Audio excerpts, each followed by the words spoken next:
हाँ जी, अगला जो टॉपिक तुहानूं समझाउण लगे हैं valuation of shares. Valuation shares advanced counting दे विच काफ़ी इंपॉर्टेंट टॉपिक है, थियरी ते प्रैक्टिकल दोनों दे वल्लों। वैल्यूएशन शेयर्स दे विच साडे कोले 3 तरीके दे मैथड यूज़ किए जाते हैं। शेयर की वैल्यू कैलकुलेट करने वास्ते किसी भी कंपनी के शेयर की वैल्यू जो कैलकुलेट करनी है, इट मीनस जे असी चाहते हैं भी असी एट ए टाइम यानी कि क्या देखना चाहते हैं भी कंपनी के शेयर की वैल्यू कितनी है वो मार्केट दे विच, जां यानी कि क्या जे मार्केट में जाना तो कंपनी दी एसेट्स लाइबिलिटीज़ भी उन्होंने वैल्यू शेयर की की असी कैलकुलेशन कर सकते हैं। हुण जिहड़े साडे कोले 3 मैथड मेन यूज़ किए जाते हैं, ਉਹਦੇ ਵਿੱਚ पहला मैथड है साडे कोले नैट एसेट मैथड। दूजा जिहड़ा मैथड यूज़ किया जाता है वो है यील्ड मैथड। ਇਹਦੇ 2 नाम होर ने, मार्केट वैल्यू मैथड ते एक्सचेंज रेट मैथड। तीजा जिहड़ा मैथड साडे कोल यूज़ किया जाता है वो है फेयर वैल्यू मैथड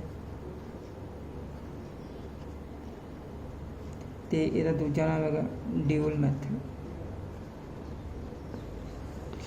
हुण जे असी किसी भी कंपनी के शेयर की वैल्यू कैलकुलेट करनी आ, असी यानी कि मार्केट च नहीं जाना, असी घर बैठ के ही यानी कि उस कंपनी की एसेट लाइबिलिटी तो ओदी यानी कि प्रॉफिट तो ते तीसरा जिहड़ा हैगा वा वो बहुत ईजी मैथड है। पहले 2 मैथड के कॉम्बीनेशन बन के बनया।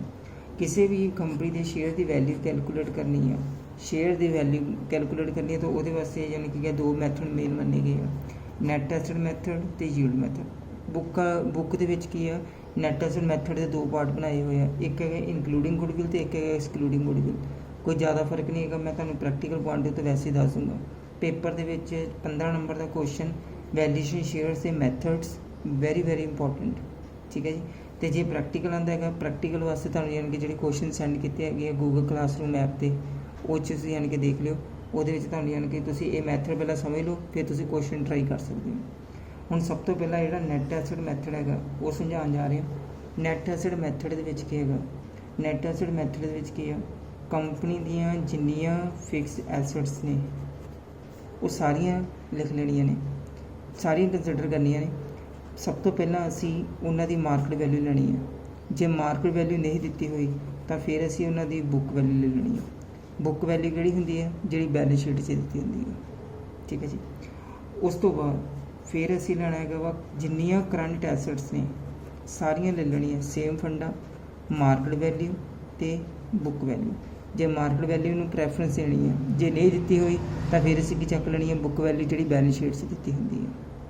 हुण कैश एंड बैंक वो यानी कि साडी करंट एसेट आ, वो साडी कदे कैश ते बैंक की कदे मार्केट वैल्यू नहीं हुंदी। जो यानी कि क्या बैलेंस शीट 'च है वही साडे कोल की है, उहदी वैल्यू है, वही उहदी मार्केट वही बुक वैल्यू है, तो वही की है साडे कोल मार्केट वैल्यू है। उस तो बाद फिर की आंदा है साडे कोल इन्वेस्टमेंट। इन्वेस्टमेंट साडे कोल 2 तरीके की होएगी, एक होएगी ट्रेड ते एक होएगी नॉन ट्रेड।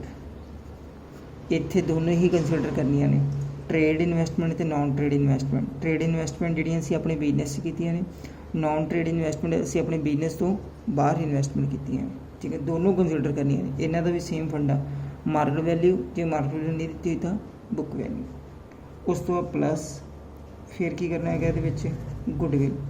गुडविल दे विच की है, गुडविल तां कंसिडर करनी है जे 2 पॉइंट्स होणगे, बैलेंस शीट वाली गुडविल नहीं लैनी, ठीक है जी। एडजस्टमेंट दे विच दित्ती है जां सानू कैलकुलेट करन नूं किहा है। कैलकुलेट किस तरीके नाल तुसीं +2 चैप्टर दे विच +2 दे विच वैल्यूएशन गुडविल चैप्टर दे विच कैलकुलेट करदे 5 year purchase 2 year purchase super वो सारे मैथडां दे विच किसी भी मैथड ने यूज़ करके तुसीं यानी कि क्या गुडविल कैलकुलेट कीती है तां कंसिडर करनी है। जे एडजस्टमेंट च दित्ती हुई है, बैलेंस शीट च गिवन है पर एडजस्टमेंट च नहीं है, फिर गुडविल नहीं आएगी। बैलेंस शीट च नहीं है, एडजस्टमेंट दे विच है, कंसिडर की जाएगी, ठीक है। जे बैलेंस शीट च है एडजस्टमेंट है तां लैनी है एडजस्टमेंट वाली। पॉइंट दस देना, जे एडजस्टमेंट दे विच है तो कैलकुलेट की है तां कंसिडर, जे कल्ली बैलेंस शीट दित्ती है थल्ले एडजस्टमेंट च नहीं है तो फिर कुछ नहीं करना है।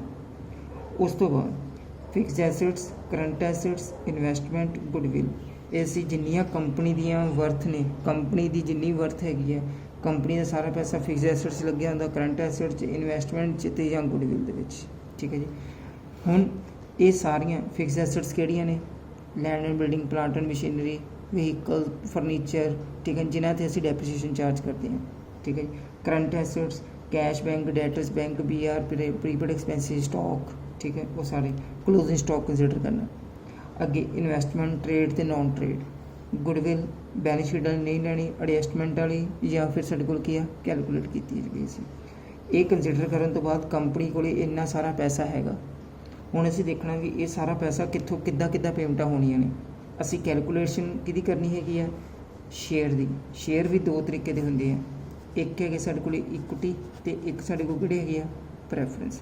ਅਸੀਂ ਇਕੁਇਟੀ ਸ਼ੇਅਰ ਦੀ ਵੈਲਿਊਏਸ਼ਨ ਕਰਨੀ ਹੈ ਤਾਂ ਵੈਸੇ 99.99% ਵੈਲਿਊਏਸ਼ਨ ਆਫ ਇਕੁਇਟੀ ਹੀ ਹੁੰਦਾ ਹੈ। ਕਿਸੇ ਇੱਕ ਦੋ ਕੁਐਸਚਨਾਂ ਦੇ ਵਿੱਚ ਉਹਨੇ ਵੀ ਕਿਹਾ ਹੈ ਵੈਲਿਊਏਸ਼ਨ ਆਫ ਪ੍ਰੈਫਰੈਂਸ ਸ਼ੇਅਰ ਵੀ ਕੈਲਕੂਲੇਟ ਕਰੋ, ਉਹ ਵੀ ਦੱਸ ਦੂੰਗਾ ਕਿਵੇਂ ਕਰਨਾ। ਠੀਕ ਹੈ, ਪਰ ਅਸੀਂ ਆਹੀ ਚੀਜ਼ ਕੈਲਕੂਲੇਟ ਕਰਨੀ ਹੈ। ਪ੍ਰੈਫਰੈਂਸ ਸ਼ੇਅਰ ਤੱਕ ਜਿਨ੍ਹਾਂ ਨੂੰ ਪੈਸੇ ਦੇਣੇ ਆ, ਅਸੀਂ ਦੇਣੇ ਨਹੀਂ ਪੈਸੇ ਉਹਨਾਂ ਨੂੰ, ਯਾਨੀ ਕਿ ਜਿਨ੍ਹਾਂ ਦੀਆਂ ਪੇਮੈਂਟਾਂ ਅਸੀਂ ਕਰ ਸਕਦੇ ਹਾਂ, ਅਸੀਂ ਉਹ ਪੇਮੈਂਟਾਂ ਮਾਈਨਸ ਕਰ ਦੇਣ। ਫਿਰ ਅਸੀਂ ਦੇਖਾਂਗੇ ਵੀ ਇਕੁਇਟੀ ਕੋਲੇ ਕਿੰਨਾ ਪੈਸਾ ਬਚਦਾ ਹੈ। ਐਕਚੁਅਲ ਦੇ ਵਿੱਚ ਕਿਸੇ ਨੂੰ ਕੋਈ ਪੇਮੈਂਟ ਨਹੀਂ ਹੋ ਰਹੀ ਹੈ। ਠੀਕ ਹੈ, ਇਹ ਸਿਰਫ ਯਾਨੀ ਕਿ ਅਸੀਂ ਆਪਣੇ ਸ਼ੇਅਰ ਦੀ ਵੈਲਿਊ ਕੈਲਕੂਲੇਟ ਕਰਨ ਵਾਸਤੇ ਕਰ ਰਹੇ ਹਾਂ। ਠੀਕ ਹੈ, ਹੁਣ ਇਹਦੇ ਵਿੱਚੋਂ ਅਸੀਂ ਫਿਰ ਕੀ ਆ, ਕਰੰਟ ਲਾਇਬਿਲਿਟੀਜ਼ ਕੀ ਕਰ ਦੇਣੀਆਂ ਨੇ, ਮਾਈਨਸ ਕਰ ਦੇਣੀਆਂ। ਕਰੰਟ ਲਾਇਬਿਲਿਟੀਜ਼ ਕਿਹੜੀਆਂ ਨੇ? ਜਿਹੜੀਆਂ ਵਿਦਿਨ 1 ਈਅਰ ਪੇ ਕਰਨੀਆਂ ਹੁੰਦੀਆਂ, ਜਿਵੇਂ creditors, bills payable, outstanding expenses, bank overdraft, short term loan, provisions. ਠੀਕ ਹੈ, ਉਹ ਸਾਰੀਆਂ ਅਸੀਂ ਇੱਥੋਂ ਕੀ ਕਰ ਦੇਣੀਆਂ ਨੇ, ਮਾਈਨਸ ਕਰ ਦੇਣੀਆਂ। ਮੈਂ ਨਾਲ ਵੀ ਲਿਖ ਦੇਣਾ ਪ੍ਰੋਵੀਜ਼ਨਸ, ਕਿਉਂਕਿ ਕਈ ਯਾਨੀ ਕਿ ਕੀ ਦੱਸਦੇ ਵੀ ਪ੍ਰੋਵੀਜ਼ਨ ਸਾਡੀ ਕਰੰਟ ਲਾਇਬਿਲਿਟੀ ਨਹੀਂ ਹੈਗਾ। ਠੀਕ ਹੈ ਕਿ ਨਹੀਂ, ਜਾਂ ਉਹਨੂੰ ਅਸੀਂ ਲਾਇਬਿਲਿਟੀ ਦਾ ਪਾਰਟ ਨਹੀਂ ਬੰਦੇ ਕਿਉਂਕਿ ਅਸੀਂ ਪ੍ਰੋਫਿਟ 'ਚ ਸਾਈਡ 'ਤੇ ਕੱਢ ਕੇ ਹੋਏ, ਬਟ ਇੱਥੇ ਪ੍ਰੋਵੀਜ਼ਨਸ ਅਸੀਂ ਕੀ ਕਰਨੀਆਂ ਨੇ, ਮਾਈਨਸ ਕਰਨੀਆਂ ਨੇ। ਠੀਕ ਹੈ, ਉਸ ਤੋਂ ਬਾਅਦ ਫਿਰ ਕੀ ਹੈ ਸਾਡੇ ਕੋਲ, ਅਸੀਂ ਜਿਹੜੀ ਅਗਲੀ ਚੀਜ਼ ਮਾਈਨਸ ਕਰਨੀ ਹੈ, ਲੌਂਗ ਟਰਮ ਲਾਇਬਿਲਿਟੀਜ਼। ਲੌਂਗ ਟਰਮ ਲਾਇਬਿਲਿਟੀਜ਼ ਵਿੱਚ ਕੀ ਆਉਂਦਾ ਕਿ ਸਾਡੇ ਕੋਲ bank loan, mortgage loan, debenture, ਇਹ ਸਾਰੇ। ਠੀਕ ਹੈ ਜੀ, ਇਹਨਾਂ ਦਾ ਇੰਟਰਸਟ ਨਹੀਂ ਮਾਈਨਸ ਕਰਨਾ ਹੈਗਾ। ਠੀਕ ਹੈ ਜੀ, ਜੋ ਯਾਨੀ ਕਿ ਉਹਨਾਂ ਦੀਆਂ ਫੇਸ ਵੈਲਿਊਜ਼ ਨੇ ਉਹੀ ਮਾਈਨਸ ਹੋਣੀਆਂ ਨੇ, ਕਿਤੇ ਕੋਈ ਇੰਟਰਸਟ ਡਿਵੀਡੈਂਡ ਮਾਈਨਸ ਨਹੀਂ ਹੋਣਾ ਹੈਗਾ। ਫਿਰ ਉਸ ਤੋਂ ਬਾਅਦ ਫਿਰ ਅਸੀਂ ਕੀ ਮਾਈਨਸ ਕਰਨਾ ਹੈ, ਪ੍ਰੈਫਰੈਂਸ ਸ਼ੇਅਰ ਕੈਪੀਟਲ, ਉਹ ਵੀ ਸਿਰਫ ਕੈਪੀਟਲ ਹੀ ਮਾਈਨਸ ਹੋਣੀ ਹੈ, ਡਿਵੀਡੈਂਡ ਮਾਈਨਸ ਨਹੀਂ ਕਰਨਾ ਹੈਗਾ। ਠੀਕ ਹੈ ਜੀ, ਫੇਸ ਵੈਲਿਊਜ਼, ਇਟ ਮੀਨਸ ਜੇ ਸਾਡੇ ਕੋਲ ਸਾਰਾ ਪੈਸਾ ਹੈ, ਇਹਨਾਂ ਸਾਰਿਆਂ ਦੇ ਵਿੱਚੋਂ current liabilities, provisions, long term liabilities, bank loan, mortgage loan, debenture, ਉਸ ਤੋਂ ਬਾਅਦ ਪ੍ਰੈਫਰੈਂਸ ਸ਼ੇਅਰ ਕੈਪੀਟਲ। ਠੀਕ ਹੈ, ਇਹ ਮਾਈਨਸ ਕਰਨ ਤੋਂ ਬਾਅਦ ਜਿਹੜਾ ਪੈਸਾ ਬਚਦਾ ਹੈ, ਇਹ ਪੈਸਾ ਕਿਹਨਾਂ ਵਾਸਤੇ ਬਚਿਆ ਹੈ, ਇਕੁਇਟੀ ਸ਼ੇਅਰ ਹੋਲਡਰਾਂ ਵਾਸਤੇ। ਠੀਕ ਹੈ ਜੀ, ਹੁਣ ਅਸੀਂ ਡਿਵਾਈਡਡ ਬਾਈ ਕੀ ਕਰ ਦੇਣਾ ਹੈ, ਨੰਬਰ ਆਫ ਇਕੁਇਟੀ ਸ਼ੇਅਰਸ, ਉਹ ਸਾਡੇ ਕੋਲ ਕੀ ਆ ਜਾਏਗਾ, ਵੈਲਿਊਏਸ਼ਨ ਆਫ ਇਕੁਇਟੀ ਸ਼ੇਅਰ। ਇਹ ਫਸਟ ਮੈਥਡ ਹੈ। ਜੇ ਉਹਨੇ ਸਾਨੂੰ ਕਿਹਾ ਹੁੰਦਾ valuation of preference share calculate ਕਰੋ, ਫਿਰ ਕੀ ਕਰਨਾ ਸੀ, ਅਸੀਂ ਪ੍ਰੈਫਰੈਂਸ ਸ਼ੇਅਰ ਤੋਂ ਪਹਿਲਾਂ ਜਿਹੜੀ ਇੱਥੇ ਅਮਾਊਂਟ ਬਚਣੀ ਸੀ, ਠੀਕ ਹੈ, ਉਹਨੂੰ ਡਿਵਾਈਡਡ ਬਾਈ ਕੀ ਕਰ ਦੇਣਾ ਸੀ, ਪ੍ਰੈਫਰੈਂਸ ਸ਼ੇਅਰ ਕਰ ਦੇਣਾ। ਠੀਕ ਹੈ ਜੀ, ਮੀਨਸ ਕੀ ਆ, ਫੰਡਾ ਕੀ ਹੈ, ਜਾਂ ਤਾਂ ਯਾਨੀ ਕਿ क्या ਪ੍ਰੈਫਰੈਂਸ ਸ਼ੇਅਰ ਆਏਗਾ ਜਾਂ ਇਕੁਇਟੀ ਸ਼ੇਅਰ ਆਏਗਾ, ਪਰ ਜ਼ਿਆਦਾਤਰ 99.99 यानी कि क्या इक्विटी शेयर की कैलकुलेशन की जाती है। पहला मैथड असी नैट एसेट मैथड किया। नैट एसेट मैथड के fixed assets, current assets, investment, goodwill, जिन्ना कंपनी का पैसा है इन्होंने सारिया चीज़ों के इन्वेस्ट होंगे वा। असी उन्होंने सारे की मार्केट वैल्यू जे नहीं दी हुई तो बुक वैल्यू कि होंगी जी बैलेंस शीट से दी हुई है। ठीक है, गुडविल तो लैनी है जो एडजस्टमेंट है या कैलकुलेट की है, बैलेंस शीट वाली ओनली नहीं लैनी। ठीक है जी, उस तो बाद ਜਿਹੜਾ ਸਾਡੇ ਕੋਲ ਪੈਸਾ ਇਕੱਠਾ ਹੋਇਆ ਫਿਰ ਅਸੀਂ current liabilities, provisions, long term liabilities, preference share capital ਇਹਨਾਂ ਸਾਰਿਆਂ ਨੂੰ ਪੈਸੇ ਦੇ ਦੇਣੇ। ਪੇਮੈਂਟਾਂ ਕਰਨ ਤੋਂ ਬਾਅਦ ਜਿਹੜਾ ਪੈਸਾ ਬਚਦਾ ਹੈ ਡਿਵਾਈਡਡ ਬਾਈ ਕੀ ਕਰਦੇ ਨੰਬਰ ਆਫ ਇਕੁਇਟੀ ਸ਼ੇਅਰਸ। ਪਹਿਲਾ ਮੈਥਡ ਦੇ ਅਕੋਰਡਿੰਗ, ਫਸਟ ਮੈਥਡ ਦੇ ਅਕੋਰਡਿੰਗ ਤੁਹਾਨੂੰ ਜਾਣ ਕੇ ਕਿਹਾ ਵੈਲਿਊਏਸ਼ਨ ਸ਼ੇਅਰ ਕੀ ਹੋ ਜਾਏਗਾ, ਕੈਲਕੂਲੇਟ ਹੋ ਜਾਏਗਾ। ਠੀਕ ਹੈ, ਦੂਜਾ ਜਿਹੜਾ ਮੈਥਡ ਅਸੀਂ ਸਮਝਣ ਜਾ ਰਹੇ ਹਾਂ ਉਹ ਇੱਕ ਸਾਡੇ ਕੋਲ yield method. Yield method profit ਦੇ ਪੁਆਇੰਟ ਆਫ ਤੋਂ ਚੱਲਦਾ ਵਾ। ਕਿਵੇਂ? ਇਹਦੇ ਵਿੱਚ ਜਿਹੜਾ ਮੇਨ ਪਹਿਲਾਂ ਫੰਡਾ ਮੇਨ ਜਿਹੜਾ ਕਿ ਫਾਰਮੂਲਾ ਯੂਜ਼ ਕੀਤਾ ਜਾਂਦਾ ਉਹ ਪਹਿਲਾਂ ਮੈਂ ਦੱਸਦਾ। ਮੇਨ ਫਾਰਮੂਲਾ ਯੀਲਡ ਮੈਥਡ ਦੇ ਵਿੱਚ ਯੂਜ਼ ਕੀਤਾ ਜਾਂਦਾ ਹੈਗਾ ਉਹ ਹੈਗਾ ਸਾਡੇ ਕੋਲੇ normal rate of return multiply by paid up value of one share expected rate of return. मैं दस देना किमें expected rate of return divided by normal rate of return multiply by paid up value of one share. One minus कि एक share की value लैनी है तो वह भी की लैनी है पेड अप वैल्यू। सपोज 10 रुपये का शेयर है, 8 रुपये पेड है, ठीक है। कंपनी ने की किया है 10,000 इक्विटी शेयर इशू किए हुए हैं, ठीक है। असी इत्थे मल्टीप्लाई की करना है ओनली 8 करना है, सिर्फ एक शेयर की वैल्यू लैनी तो वह भी की लैनी है पेड अप वैल्यू लैनी है, ठीक है। नॉर्मल रेट ऑफ रिटर्न सानू पेपर दे विच हमेशा की होएगा गिवन होएगा, ठीक है। एक्सपैक्टेड रेट ऑफ रिटर्न सानू कैलकुलेट करना पेगा। Expected rate of return calculate करने का तरीका की है? Expected rate of return calculate करने का तरीका है, सब तो पहला होंदा है EBIT, ठीक है जी। इनू की बोलते हैं earning before interest and taxis, ठीक है जी। ये असी इंटरस्ट माइनस कर देना है। इंटरस्ट किहड़ा हुंदा है? जां तां डिबेंचर दा, जां बैंक ओवरड्राफ्ट दा, ते जां बैंक लोन दा।